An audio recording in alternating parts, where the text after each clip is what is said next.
Hello and welcome to Sunday Politics, reaching you live from our global headquarters here in the nation's commercial nerve center, Lagos. I'm Jeffrey Uzonga, and it's about 3 days now to Christmas. Today is 22nd of December, so we're counting down to the Yuletide. But a lot has been happening, and some of the things going on is not quite exciting to report. We're going to get to that in a moment, but there are two parts to the conversation we'll be having today on the program. So let me just bring you up to speed. There's a lot going on. And so I want to broadly look at the state of the nation, purring on a couple of things with two members of the House of Representatives who have the responsibility to represent, to oversight, and to legislate. And now those budgets have been presented, as well as other things within the Nigerian polity. On the other half of the program, we'll talk to the chairman of the APC in Rivers State, Meka Bekee, who there's been a lot of back and forth in terms of litigation. And that battle between him and Tony Okocha is going to be part of our conversation today on the program.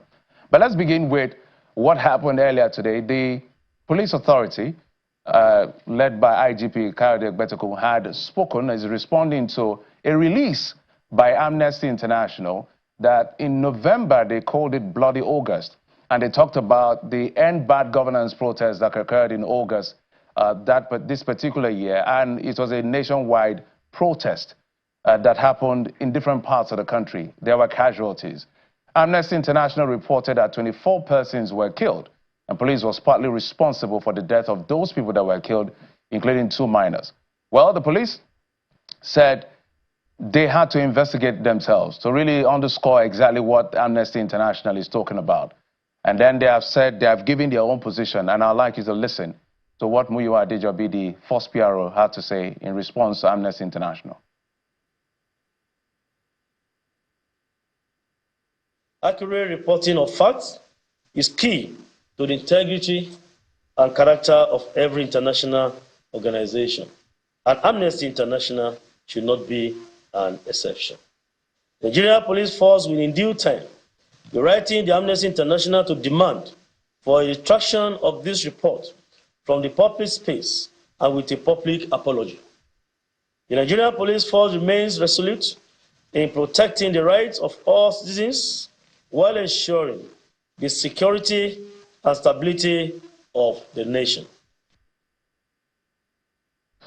So that is the position of the police, literally denying the things that Amnesty had reported, including being responsible for those deaths. In some cases, perhaps saying there were no deaths. And they are saying that they did not use excessive force, that some of these people that were involved in all of these things were looting and causing trouble. And some of the guys or persons who were hurt in the process, the people that hurt them were people who owned the property they were trying to loot. So it's this back and forth between Amnesty International. But at the proper time, we're going to talk to the police authority and Amnesty International to weigh in on this, because Amnesty is insisting, and they are insisting, that 24 persons were killed and the police is partly responsible. But that is what the police is actually saying in response. But what I talked about before at the beginning of the show is the issue of this stampede. We were yet to get over what happened in Ibadan, the Oyo State capital, where 35 minors lost their lives. They went for a party organized by some persons, to share perhaps palliative and just reach out to people, as is a custom in Yuletide season. And some things went wrong, and there was a stampede. Well, investigations are still on. 35 young persons, minors, lost their lives. We're yet to recover from that. The next thing we heard, another incident happened in Anambra State, in Okija. The initial numbers were sketchy, but now I think we understand that about 22 persons died in that particular stampede. So you can see some of the pictures. We can't show you all of the visuals because it will be too sensitive for some of our viewers. And then, not too long yesterday, the one that happened in Suleja, in Niger State. So altogether, almost about 60 persons have died whilst they were trying to get palliatives being distributed either by authorities or well-meaning individuals. So whose responsibility is it? And there has been a blame game back and forth. Some said we prepared for 5,000. A lot more than that showed up, and the crowd could not be controlled. So some are saying this speaks to the difficult situation Nigeria has found itself. Persons like the presidential candidate of the Labour Party, Peter Obi, has spoken.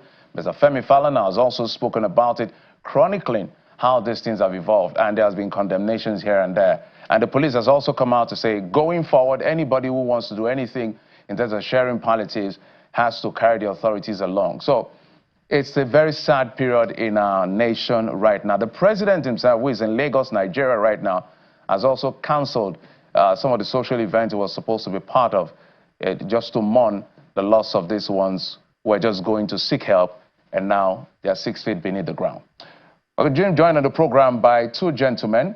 The member representing Gurara Suleja Tafa Federal Constituency, a member of the APC, Mr. Damutanko, joining us from Abuja studio, as well as Ben Okpe, is the member representing Sapele Federal Constituency, is a member of the Labour Party, joining us as well from Abuja studios. Gentlemen, thank you so much for coming on the program. Thank you. I think the natural place to start is to get your first take. You can take turns, maybe starting with Mr. Tanko, on your initial response to this very sad development. Just people going out to just get by, survive, and they are dead. Just your initial reaction. Let me first of all thank you for the opportunity to appear on this program, and also to make a little corrections where in the course of the introduction, he introduced me as a member of the APC. I'm actually a member of the PDP. My apologies. The situation is very disturbing. It's very disturbing. It's very unfortunate, and it's a source of concern to the situation in the country where people going out to receive succor, and in the course of that, they lost their lives. It's very unfortunate, and it yet again reminds us of our responsibility as leaders. It also reminds us that nature does not allow one person to sit down and share food to people. It requires us to go out and work and earn a living. And it also reminds us that as government and policy makers, we need to come up with ways and means to make sure that people can earn a living through their hard work. Government should give incentives, should make enabling environments, can give subsidies. But the idea of sharing free foods will always result in this kind of chaos. So it's very unfortunate, and I join other Nigerians to mourn and express my sympathy and regret over the sad incidents. All right, Ms. Akpe, your response, please.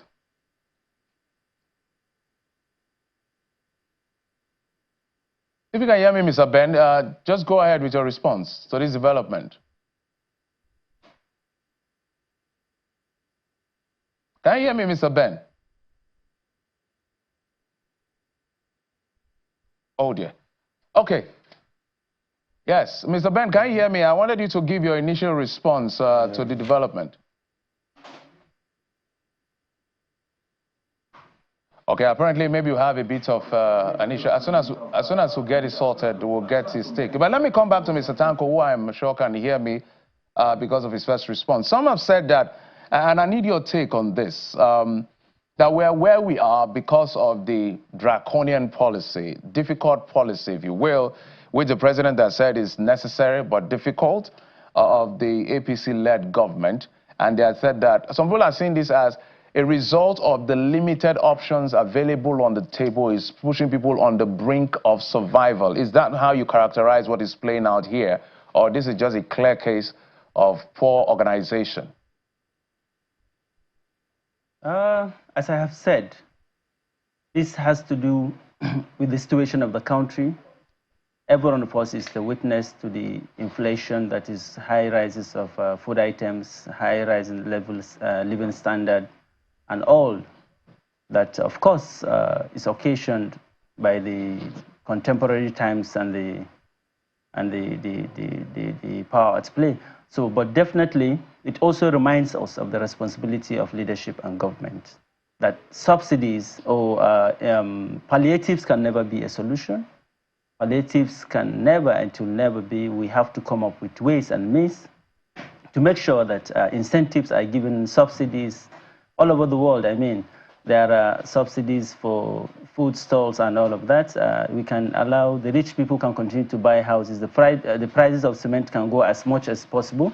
But when it comes to feeding, the government needs to come up with ways to support agriculture, and if it warrants, we give subsidies on food items, which is necessary. But issues of palliative as a solution will always resort to this kind of chaos, and you'll see a lot of Nigerians losing their lives, unfortunately. So let's head back to Abuja studio. I have two gentlemen, if you're just joining us. Adamu Tanko is a member representing Gurara Suleja Tata Federal Constituency, and also Mr. Ben Etana Bena is a member representing Sapele of your Federal Constituency from the Labour Party. The other gentleman, Mr. Tanko, is from the PDP.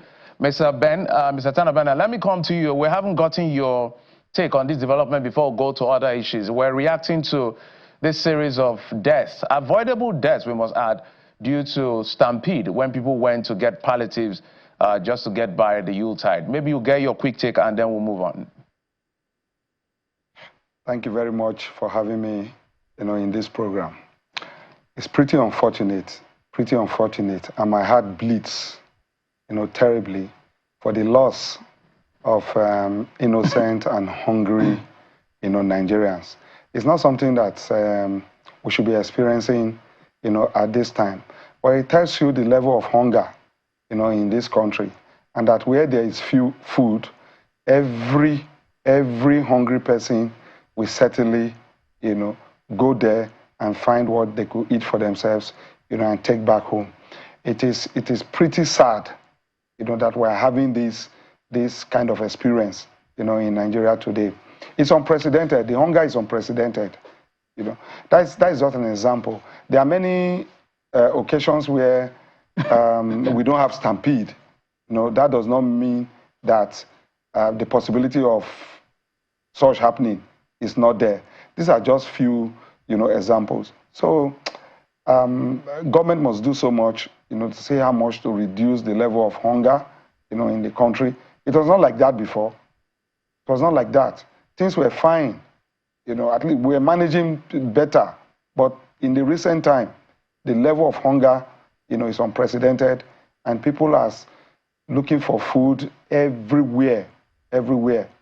So my heart bleeds for them, and I want to, ask that all those who are in position, including ourselves, we are also distributing palliatives this period, So we all should be careful and take the necessary precautions, to see that people don't, stampede on others, to get food. I'm really sad, and this is a good call on government, to move fast, to see how much they can do to stop and reduce the level of hunger, in Nigeria. All right, Mr. Ben, I'll stay with you for a moment. And our thoughts and our prayers are absolutely with the families of those who are mourning at the moment. Young people, minor adults, almost about 50 or so, according to the official numbers we have, from Okija to Niger and then to Ibadan. But that brings me to the issue of what I would call looking at our national fiscal dashboard. The president has come to the National Assembly to present the 2025 budget. And I'm sure the Assembly will look at its performance of the 2024 budget in terms of fiscal performance. So you and Mr. Tanko have mentioned the fact that there is widespread hunger in the land, literally unprecedented, as some people will allude to. But the government keeps saying that we are in the right direction. What will be your response, Mr. Ben? Okay. I won't go brief, for the government, when they say they are in the right direction. But let me just take a look at this 2025 budget. They tried as much as possible to see how best they can improve on security. The purpose for concern for security is to enable people go to the farms, especially in areas that are affected by all these problems of bandits and terrorists, in the country. So they made so much concern, and budgeted so much, to improve security. Again, they tried as much as possible to see how best they can, boost agriculture. We saw it. But I think we just finished the second reading. As soon as we go into the nitty-gritty of the items, put in the budget, we'll be able to see clearly, the direction of government and assess whether this budget is going to help, to ameliorate the sufferings and hunger, of Nigerians. It's a work in progress. The budget has been submitted. But like we've not completed the 2024 budget. It's still on, was extended, the lifespan of it was extended. Maybe we might take a second look at the way we prepare budget, in Nigeria. We must have an end to one before we begin with the other one. If you finish with one and there are items not completed, you don't simply extend the life of that past one. What you do is to carry over what you could not finish in the last one into the new one. That is my understanding of how budget, is prepared. But to run budgets of different times, concurrently, for me, it's not really the best. But so far, an ambitious budget has been presented, ambitious, I must say, has been presented to Parliament. Parliament, on its own wisdom, will look into it and check and see if all the nitty-gritties have been tidied to see how best we can solve the problems we face. Like, we debated the budget immediately it was presented, and so many valuable points, were raised. Okay. Members were concerned about repeat of items that should not be appearing again. I think a member was talking about fork and knives. We cannot be seeing fork and knives being repeated in 2025 budget as if fork and knives can only last, for 1 year. All those things, should not appear again, should be expunged. I was particular about government concern in expanding commercial, activities to reducing prices. And what do I mean by this? Our porting activities must be robust. We must find a way to open up the Warri port, the Sapele port, the Cocoa port, the Burutu port, the Onitsha port, the Port Harcourt itself, and the Calabar port. So to see how best that imported goods are not delayed, thereby pushing the charges of demurrage. All right, Mr. Ben, I will have to come in. That will be fixed. All right, Mr. Ben, let me come in and bring in Mr. Tanko. Mr. Tanko, I know you have an interesting perspective as far as the budget is concerned. When we throw the reality of oil production missing mark, FX exchange rates that we're dealing with, high inflation and all of that, the government says our debt to revenue ratio has dropped, NEL fund, FX reserve, trade surplus, but also see that 15 trillion has been reserved in this budget for debt service, which is a high percentage of, in fact, if you add our debt service plus our recurrent expenditure, it can literally swallow what we'll raise in terms of 34 trillion that is anticipated as target. But my question to you will be, the grouse Nigerian citizens always have with members of the National Assembly like you gentlemen, is the fact that Nigerians feel that sometimes thorough work is not done because we can almost predict, we may be wrong, that when this budget is passed, we may have additional input and the budget will be increased, rather than us seeing the members of the National Assembly trying to cut as much as possible so that we cut our cloth according to our size. Sanko, that's for you. What is the question? My question is, Nigerians seek due diligence in seeking fiscal prudence and fiscal discipline such that we don't just give big numbers of this budget, we don't just throw big numbers, and when we question as to how the other year was performed, we don't see as much improvement in the next year, but we see this budget size keep increasing, and certain things that should be in the budget are still, that should not be in the budget are still found in the budget. Do you get a question now? Yes, I get it.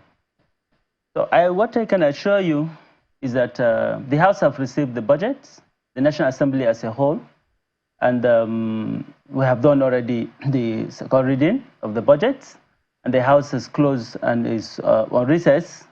And I assure you, as soon as the House resumes, we are going to take a thorough look at the budget. And there is standard procedure for looking into the budget. There are committees that will look into the details of the budget. And of course, the parliamentary input, which is necessary, and which is why the budget is hugely also a parliamentary document. will obviously come in, and most of this input will be about to solving the immediate problems that ordinary Nigerians are facing. So I would like to, as a member of the parliament, I would like to boost that confidence that as far as within the power of the House of Representatives, we are going to look at it diligently. And I have confidence that the leadership of the House will make sure that justice is done, to look at the budget critically and make the necessary adjustment. Where there are wastes, we work to close them on. And then where there are rooms to create greater efficiency, I have confidence that we are going to work towards that. So I want to assure Nigerians that the 10th House of Representatives and the National Assembly as a whole are going to work holistically to see that the 2025 budget is improved above what the President has brought before us. So let me start with you, Mr. Tanko. Let me rephrase my question yet again, but still around that point. Okay. We've always seen this budget come out with bigger size, maybe an additional 1 trillion or 2 trillion. But the impact is not really felt down the line by the citizens. So when that is not felt down the line by the citizens' assessment, would you say you did a great job? I wouldn't really necessarily agree that the impact is not felt down the citizen, because as a member of the House of Representatives, I know what we do, and I know the level of engagement that we do with the citizens. We are the closest to the people at the grassroots. We share the people's concern. We are the closest to our people. Whatever comes up, we are the first point of contact. And most of the programs or the project that is pursued by members of the National Assembly, they are people-oriented. They are meant to provide immediate succor to the plight that Nigerians go through. All right, Mr. Ben, let me come to you. I know that a couple of things are before the National Assembly, including the budget, including the tax reform bill, and all of this. But when you look at the 2025 budget vis-a-vis the tax reform bill, what is your projection of the kind of economy Nigeria should be looking at? Because the economy is an important conversation. That is why people are going to places to look for whatever food that is available to be shared by whoever, whether it's in form of palliative or the other, and then we're recording debt at the end of the day. Okay, thank you very much. I am hopeful that with the budget of 2025 and the tax reform bill being in place, we will reduce as much as possible the borrowing of money from outside, and thereby increasing the amount of money we can generate, through the VAT, and taxes. This will help to stimulate the economy. People will begin to look inward to see how best, especially states, to see how best they can generate,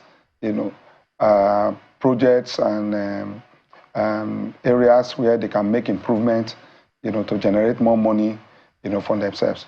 So I'm in support of the tax bill, and I know it's good, and it will help government to, get more money. But I must advise that we should, as much as possible, stay away, from borrowing, of money. We are paying too much, servicing our debts, and it's really helping economic development. By the way, the budget is always good on papers. It is the implementation that is the problem. Each time budget comes and go, they look very good. They look very ambitious. This one is no exception, to the ones that we have had in the past. But my concern is how much can we operate this budget successfully, and accomplish at least a large percentage, of it done. And in so doing, one key area that we must focus on is corruption.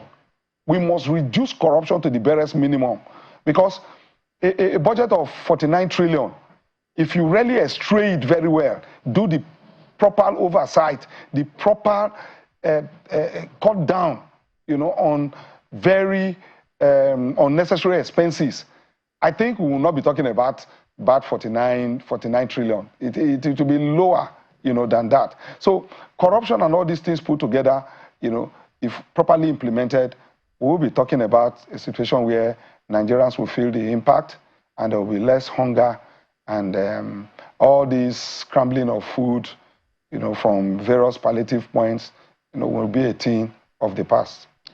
Let's move on from the issue of the economy to some issue that has to do with politics. And this is the last take on this. Let me come to you, Mr. Tanko.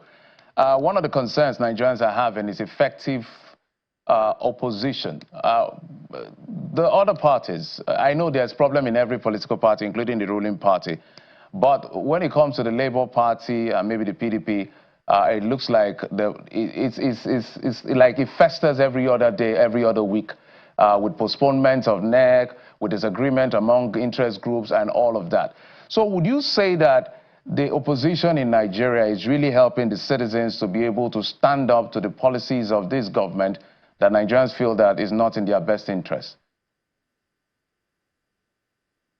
Yeah, actually there are cogent or valid issues that you point to with respect to the situation of the opposition in the country. But we also need to realize that Nigeria's democracy is still evolving, and it's not as institutionalized as the advanced democracies, where you see a very coherent opposition, where oppositions accept their fate and oppositions and play the role of oppositions.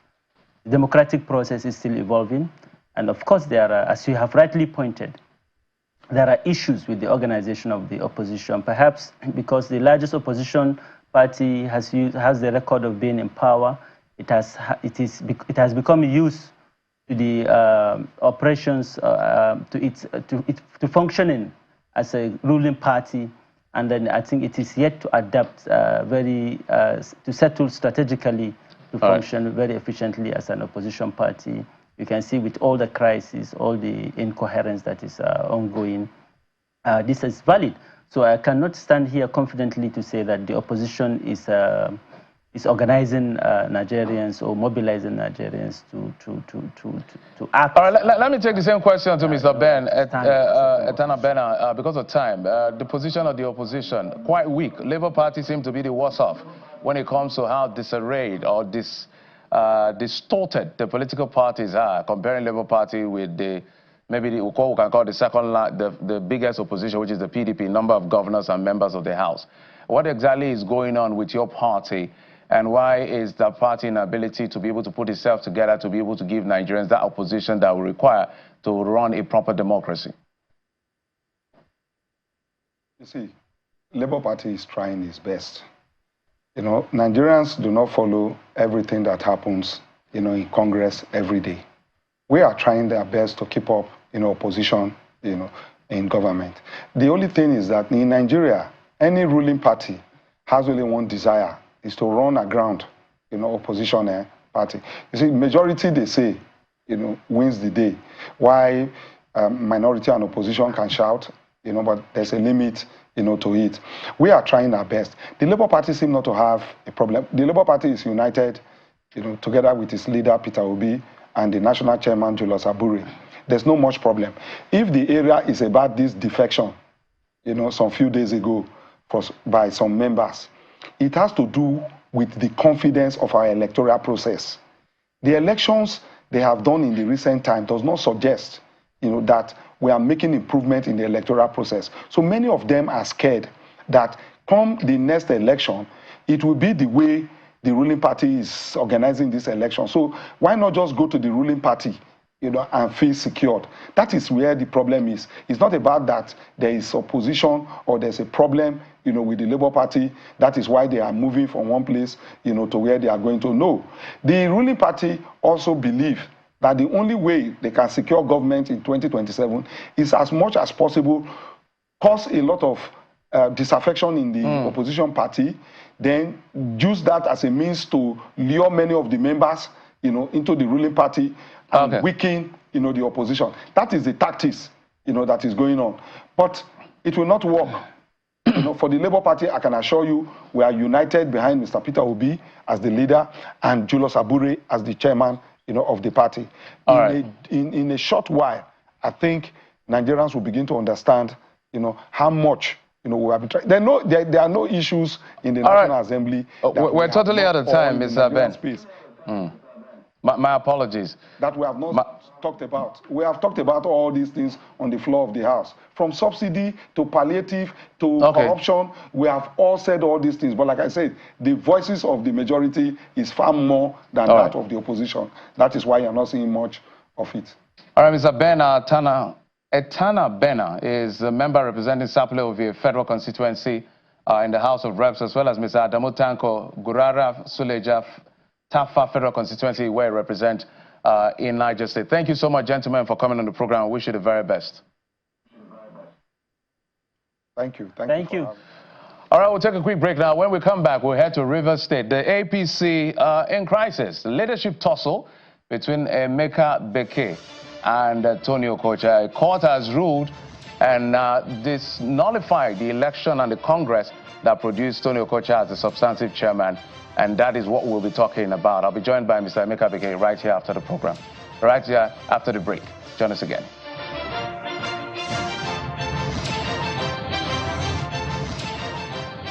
Welcome back. We're now shift gears to Rivers State, talking APC leadership tussle. Mr. Emeka Beke, the chairman of the All Progressives Congress in Rivers State, joins me. Mr. Beke, thank you so much for coming on the program.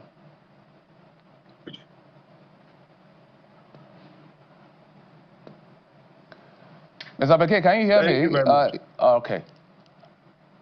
All right, can you hear me, sir? I can hear you. Okay.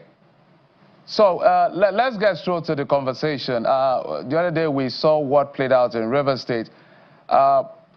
Just bring us up to speed as to the state of things. But before I come to you for the very first question, let me play for you what Mr. Tony Okocha said just moments ago. Today, I think earlier today. Just take a listen. Phones were sold. I bought my own phone for 3 million. Please look at the record. Chairmanship aspirants bought for 3 million. Same as deputy chairman, and then cascading down from secretary down. I bought mine for 3 million. And I was ready for election. I was campaigning everywhere, if anybody was ready to contest with me. But the people said, oh, you have done well. There's no reason for us to change the winning team. And I was re-elected. I am not aware of any court process whatsoever. I can't be a soothsayer to know about anything called court process. All right, Mr. Abeke, maybe your quick response. The thing I picked out from there, say it's not aware of any court process. Maybe you respond to that. First, let me thank you this wonderful evening. And I'm very shocked from Tony Okocha saying that he's not aware of any judgment. There was a judgment in Rivers State that brought me back to office as chairman of the party. And I'm aware Tony Okocha and his lawyer, they're already in the appeal court. I'm surprised to hear that from Tony Okocha, if he said there's no judgment whatsoever. And there's another judgment. Go ahead, sir. There's another judgment, an order issued that they should not conduct those congresses. Will he say he's not aware as well?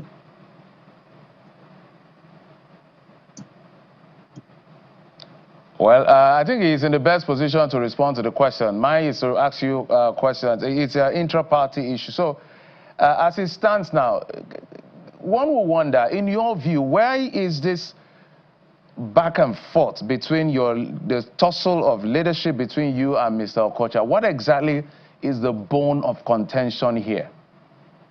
Well, first, there's a clip you just played. He said he bought his phone for 3 million naira. When I was elected as chairman, I campaigned 23 local government to the delegate, and I bought phone. Phone was not given me free by the national secretariat of this party.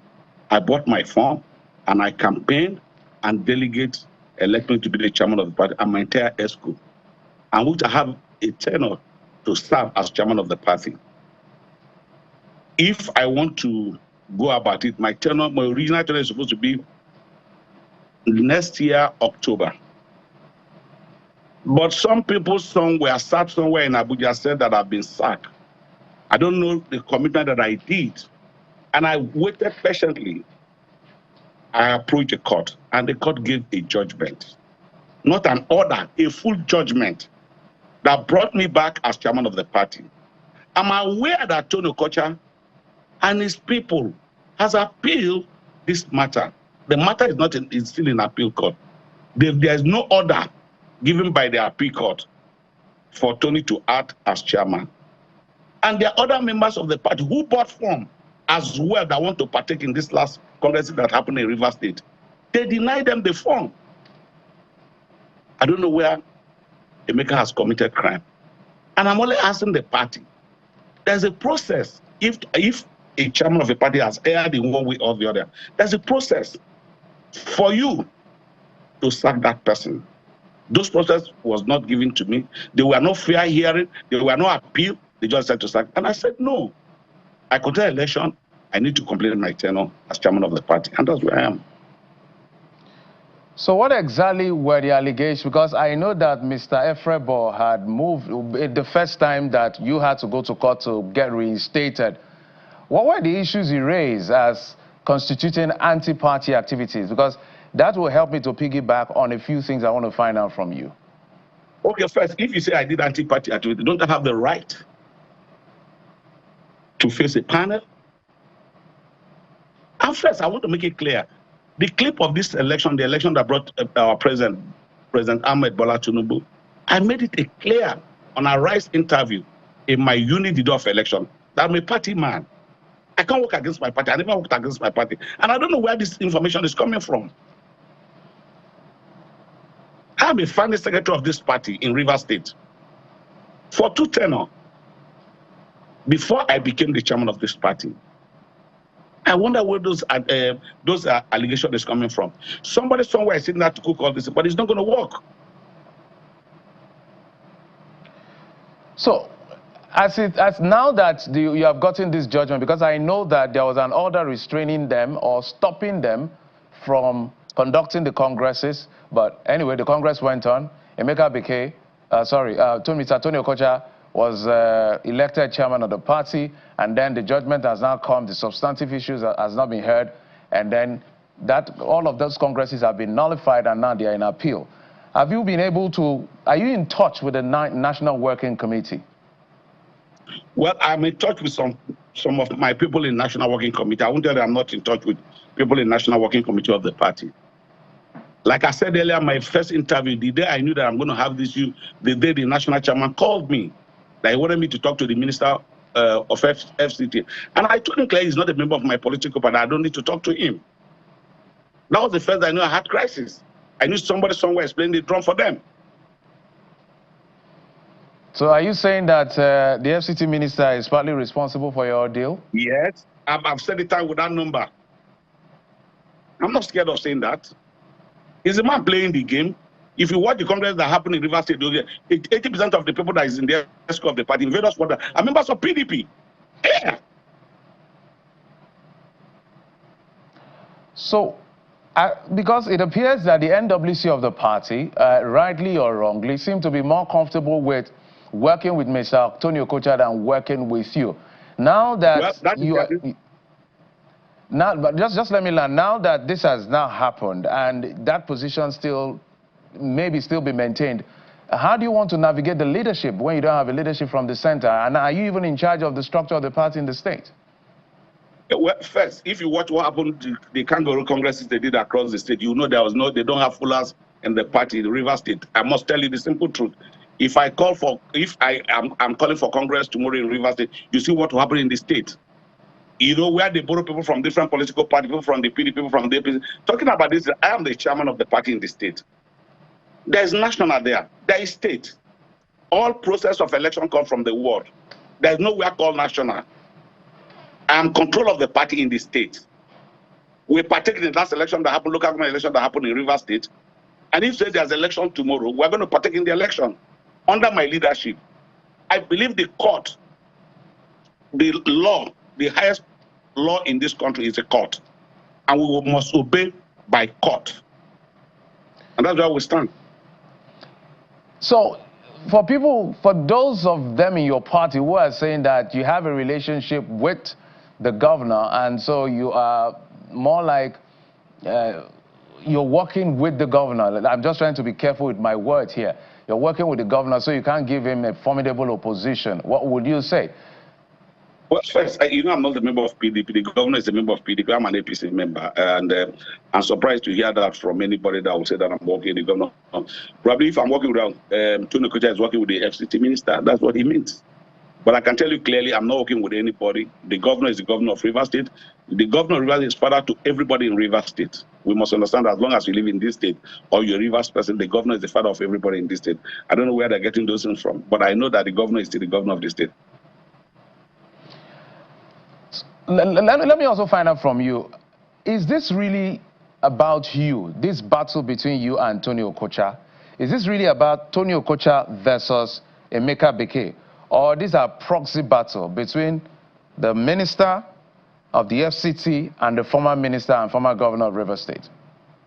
Well, the former minister and the former governor of Rivers is a member of APC. He has not left the party. It is not any running battle. They are not in the same political party. Amechi is a member of APC. Nyesom Wike is a member of PDP. I don't think there's anywhere they are crossing together. And nobody should bring to me involved in this whole thing we're doing. I have my right to contest my position. I bought my form. I campaigned. Nobody would drag me out of the position that the delegate has given to me to serve for 4 years, and I must finish my tenure. Who wants to drag me, I will fight with the president to the last time. And I know the court will look at the case based on his merit, and I expect them that they will do the right thing at the right time. Mr. Okocha has said that he's going to expel some of you from the party. Is it expel? Is it expel or suspend? One of those words. And in the earlier part of that clip. Does he have the power to suspend anybody? If he don't obey, that's exactly what we're talking about. They don't obey orders from the court. Let's see how he goes about it. Because I stand by justice, and I believe whatever the judiciary has. If tomorrow the judiciary says, look, Emeka Beke, you're no more the chairman of the party, and I go to Supreme Court, I'll go back home and sleep. And I must pay the court order. That's my position. You know, Tony Okocha and his leaders, they don't obey court orders. They don't respect the judiciary. That's what you must understand. If they already have an order to stop them not to do it, if they really believe in the rules of this country, they'll be able to obey court orders. And I know they don't obey court orders. They believe the wall is in their hand. In his remarks, he is almost, well, not like impugning on the judiciary indirectly by saying that the governor and his people literally forum shop to get that is behind some of the things that is going on in the political party. That's in the APC. It's not true. You don't get you shouldn't get governor involved in this whole of these things. And he has to apologize to the governor of Rivers State for calling his name into this matter. Let's move on to the issue of the members of the House of Representatives. So even for me, who reports politics and looks at all of these things, sometimes it's quite difficult to posit when it comes to Rivers State because of some of the absurdities we've seen in the politics being played out. And I don't know any state that is the level of litigation in terms of political happenings like Rivers State. So now that you are in charge, because Tony Okocha is still claiming he's in charge, but I'm speaking to you, what is the position of the Ameule group where you sit?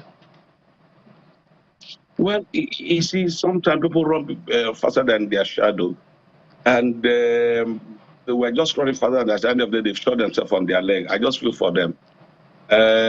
What we're asking for the INEC to fix a date for that election, that's the most important thing. Nigeria has to move on, Rivers State has to move on. It's not about anybody. It's about the entire state. We must talk about the state, not an individual. Nobody was born to become House of Assembly. Nobody was born to become governor.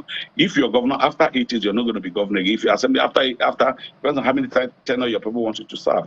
The most important is the state we're talking about. For that issue, you should know that they've shot themselves on their leg. They just have to go back home and start campaigning. If their party is going to give them tickets to partake in the election. So when you say they've shot themselves in the leg, please, what do you mean? They run faster than their shadow. Now they thought somebody wants to go and grab the party. That's why they decided to decamp. So where are they? That's why I say in your books as Mr. Emeka Beke, are they members of the APC or they are members of the PDP? No, they are. No. What I'm saying that I said clearly they are members of our party, APC, under my leadership. But they've shot themselves on their leg because first, for you to come back for you to partake in the election, if the people gives you the ticket, you partake. If they don't give back, you shot yourself on your leg. You go back home and wait for another 4 years or 2 years again for you to try your luck again, whether you'll be able to get ticket to run any election again in any political party. Because tomorrow they might jump into another political, they might jump into AAP or CCP. In your view, what is going to bring some level of order in Rivers State as far as the politics is concerned? There is a Wike versus Fubara element. There's you versus Tonio. There's literally chaos everywhere. There's a House of Assembly chaos. The political system is almost in literal disarray. What, in your view, can bring some level of sanity and peace to the state? Because even the adults in the room, it's been a challenge. Well, what I want to appeal to every Rivers councillor that we're in politics, first, you should know that power comes from God, not from anybody. God gives you power. When you finish as governor, when you finish as anything, any other person that's saying that you have to allow him to function as governor of the state. What is really causing problems? People want to sit in their affairs to control power that is not in their hand anymore. That's just the problem in Rivers. Outside that, there won't be any problem. I just tell people the truth is bitter, but people must understand the truth. At this point in time, today, Sinfobra is the governor of Rivers State. Accord him that respect that is due to governor of a state. That's just where the issue is. You can't sit here and want to control the governor. All right. Mr. Emeka Bekele, thank you so much for coming on the program. The chairman of the APC in Rivers State. Thank you. We're totally out of time. Thank you. Thank you. All right. Thank you. All right. And that's it on the program. Thank you so much for your time and company. I'm Jeffrey Uzama. Good night and compliments of the season.